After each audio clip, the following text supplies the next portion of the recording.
இப்ப சீமானண்ணன் ஏன் பதட்டப்படுறாருன்னு தெரியல. நம்முடைய மாண்புமிகு தமிழகத்தினுடைய முதலமைச்சர் ஐயா ஸ்டாலின் அவர்கள் எத்தனை முறை சிபிஐ வழக்கு கேட்டிருக்காரு, நான் பட்டியல் போடுற கேளுங்கண்ணா. குட்கா வழக்கு சிபிஐ கேட்டார், அப்ப எதிர்க்கட்சி தலைவராக இருந்த ஐயா ஸ்டாலின் அவர்கள். தூத்துக்குடி துப்பாக்கி சூட்டு சிபிஐ வழக்கு கேட்டாங்க, அன்னைக்கு எதிர்க்கட்சி தலைவராக இருந்த ஸ்டாலின் ஐயா. மௌலிவாக்கத்துல ஒரு பில்டிங் இடிஞ்சு கீழே விழுந்த பொழுது அப்போதும் சிபிஐ விசாரணை வேண்டும் என்று எதிர்க்கட்சி தலைவராக இருந்த ஐயா ஸ்டாலின் அவங்க கேட்டாங்க.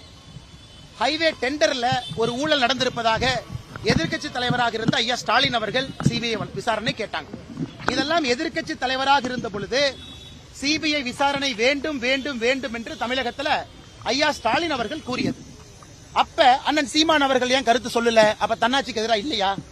அதனால் நான் சீமான் அவர்களை எப்பொழுதுமே நான் சொல்லியிருக்கின்றேன், அரசியல் தலைவராக மதிக்கின்றேன். ஆனால் இந்த விஷயத்தை பொறுத்தவரை தமிழகத்தில் எஸ்ஐடி ஒரு பக்கம், முன்னாள் நீதியரசர் தலைமையில் ஒரு நபர் ஆணையம் ஒரு பக்கம் இருக்கும் பொழுது மக்கள் நிறைய கேள்விகள் கேட்கிறாங்க. ஏன்னா சம்பந்தப்பட்ட டிவிக்கே கேள்விகள் கேட்கிறாங்க. பாரதிய ஜனதா கட்சியினுடைய 2 நபர்கள் தனிப்பட்ட முறையில் உச்சநீதிமன்றத்துக்கு அவங்களும் போயிருக்கிறாங்க. தமிழ்நாடு அரசும் தன்னுடைய வாதத்தை வைத்திருக்கின்றார்கள்.